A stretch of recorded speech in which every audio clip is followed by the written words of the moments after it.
Prekmurska in Radgonska podružnica Združenja multiple skleroze Slovenije sta skupaj z RIS dvorca Rakičan in s podporo Ministrstva za delo, družino, socialne zadeve in enake možnosti pripravili ob svetovnem dnevu multiple skleroze predstavitveni dogodek.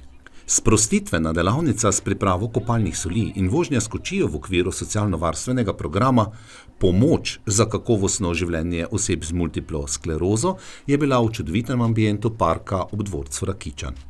Erika Mataj, predsednica Prekmurske podružnice Združenja multiple skleroze Slovenije, je predstavila dogajanje.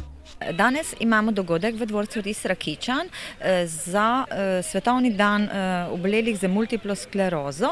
Tema je povezovanje tega svetovnega dneva, to je zdaj že tretje leto ta tema.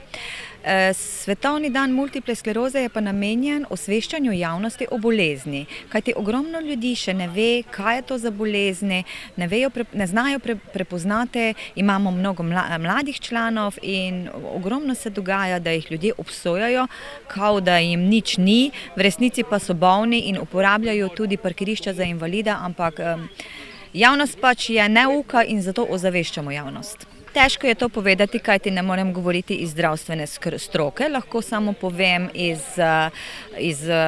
pogovorov naših članov. Mnogo je težav, ki na zunaj niso vidne, recimo pacienti, bolniki z multiplo sklerozo imajo zdravstvene težave z vidom, z dvojnim vidom, z meglanim vidom, z drevenenjem kože, z fino motoriko, recimo z prsti, ne morejo se podpisati, svinčnika držati, ampak na zunaj se to ne vidi. Pol so še takšni znaki, ki se ne vidijo na zunaj, recimo motnje požiranja, okušanja, motnje uriniranja in to so vse takšni znaki, ki na zunaj niso vidni. Pol pa pridejo spet znaki oziroma so oblika, ko pa te lahko zapusti mišična moč, uporaba hodulje, invalidskih vozičkov, pa vse, kar nekateri obležijo z najtežji obliki celo v postelji, rabijo popolno nego in v glavnem je bolezen tisočerih obrazov, tisočerih primerov. Po informacijah se lahko, ampak zelo, zelo redko, pojavi tudi pri otrocih, ampak nekako statistično je pa, da se multipla skleroza pojavlja v najlepših letih med 20 in 40 letom in naj bi bilo več žensk kot moških obolelih, s tem, da danes več ni nobenih pravil, pa ne moremo reči, kdo bo obolel, ker imamo vse generacije, vse spole. Kaj povzroča bolezen in kako je z zdravljenjem? Pravi vzrok je ravno tako kot pri vseh avtoimunih boleznih, tako nam je bilo povedano. Teorije razne od nekih virusov, ki smo jih preboleli, da naj bi bili potem povzročitelji multiple skleroze, to je zdaj jaz težko govorim. Glede zdravljenja iz prijatelji, ki so svoji člani, mislim, da lahko povem, da pa imamo širok nabor zdravil, od tistih, ki so na zahodu, da je tudi naša država Slovenija zelo ima dobro socialno urejeno to, da vsak posameznik lahko dobi zdravilo, če je kandidat za to, ker določene evropske države recimo nimajo tako urejeno, recimo imam po informacijah, Francija je, dobiš eno zdravilo in moraš na njem ostati. Pri nas je pa možnost menjave zdravila, vse gre preko zdravstvene zavarovalnice, da ni nobenih doplačil. Tako da vseeno mislim, da pa ima Slovenija v našem primeru multiple skleroza dosti urejeno, pa smo dostopna zdravila za posameznika. Predsednica Erika Mataj je predstavila Prekmursko podružnico Združenja multiple skleroze Slovenije. Prekmurska podružnica je ena od 16 podružnic, ko smo razcepljeni po celi Sloveniji, ki se združujemo v sedežu Združenja multiple skleroze Slovenije na Maroltovi v Ljubljani. Tukaj izvajamo v Prekmurski podružnici različne programe. Vsako sredo izvajamo ure dežurstva in skupine za samopomoč, ker imamo 2 prostora, obstaja ta možnost. V urah dežurstva delimo informacije razne, včlanjujemo nove člane, individualni razgovori, kaj kdo potrebuje, napotitev, kam se lahko obrne, recimo tudi za razne vloge, ki jih morajo oddajati, pa to.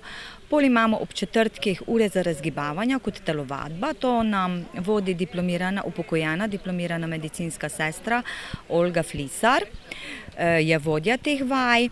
Potem izvajamo razna predavanja v dopoldanskih časih med tednom. Ravno marca smo imeli predavanje dietetika Andreja Horvata iz Zdravstvenega doma Murska Sobota, ki nam je povedal malo pravilno prehranevanje, recimo, kaj naj bi se izogibali v prehrani oziroma kaj naj bi več uživali. Potem imamo redni letni občni zbor vsako leto, kjer podamo vse informacije, poročila, kar je potrebno. V glavnem izvajamo v jesenskem času, organiziramo razne piknike, kostanjeve, združenje. Tako da pestro je, vabimo vse, vendar nam je žal, moram povedati, zdaj ta dveletna korona rahlo znižala prisotnost. Nekateri so se še vedno, kot smo bili zaprti, se še težko jih izvabiti od doma zaradi tega koronavirusa. Tako da bomo spet mogli malo več energije položiti na to, da jih malo potegnemo nazaj. Drugače pa v okviru Združenja multiple skleroze pa so tudi različni programi, kateri lahko se posameznik koristi, recimo zdravilišče vsako drugo leto oziroma vsako leto, odvisno od zdravstvenega stanja. Potem imamo razne socialne programe tam, razno osebni asistenti, ki so tam zaposleni, lahko tudi izvajamo program. V glavnem preko združenja je več programov in pol jih mi tu tudi uresničujemo. Nada Tomanič je članica izvršnega odbora Združenja multiple skleroze Slovenije in je pojasnila dejavnosti krovne organizacije. Združenje je konec leta 2021 imelo 2300 članov, od tega je 75% žensk in 25% moških. Res pa je, da se vsako leto več člani, kot jih slučajno umre ali da se sami izčlanijo. Tistih si je bilo lansko leto 44, tako da je 100% večji prirast kot odhod.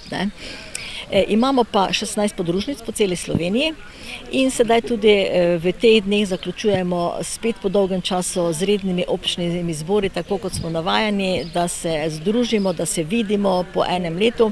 Računamo, da je vseh obolelih nekje okrog 3600, vendar se predvsem mladi ne želijo vključevati, kajti bojijo se za službe.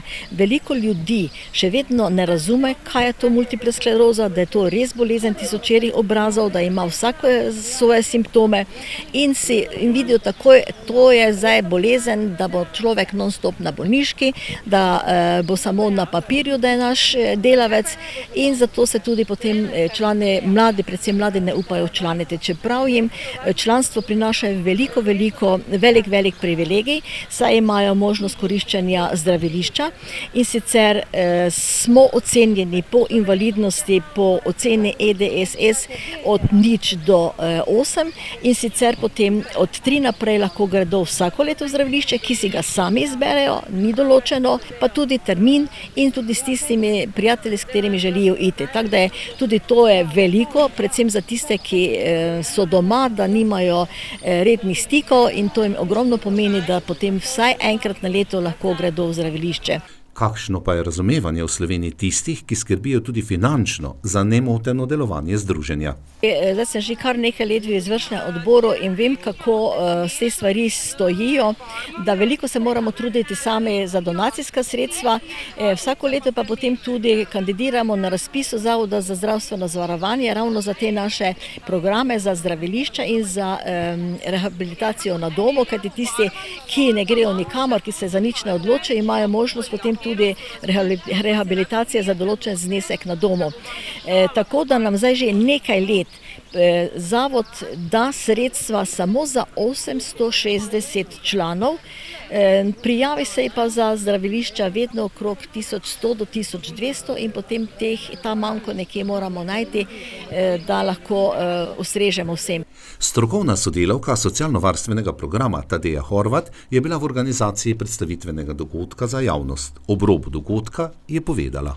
Danes smo pripravili predstavitveni dogodek za javnost v okviru programa Pomoč za kakovostno življenje oseb z multiplo sklerozo, ki je brezplačen za naše uporabnike in je sofinanciran strani Ministrstva za delo, družino, socialne zadeve in enake možnosti. Danes smo ta dogodek pripravili z namenom, da obeležimo Svetovni dan multiple skleroze, ki ga obeležujemo 30. maja. Danes smo tukaj pripravili eno sprostitveno delavnico s pripravo kopalnih soli, vožnjo s kočijo in zatem druženje v naši čudoviti senci prelepih dreves. Program in dogajanje sta bila prvenstveno namenjena osebam z multiplo sklerozo, njihovim svojcem, spremljevalcem in pa drugim zainteresiranim. Širšo javnost pa so organizatorji seznanili s podatki o tej bolezni in o spodbudah za enake možnosti vključevanja oseb z multiplo sklerozo na vseh področjih življenja.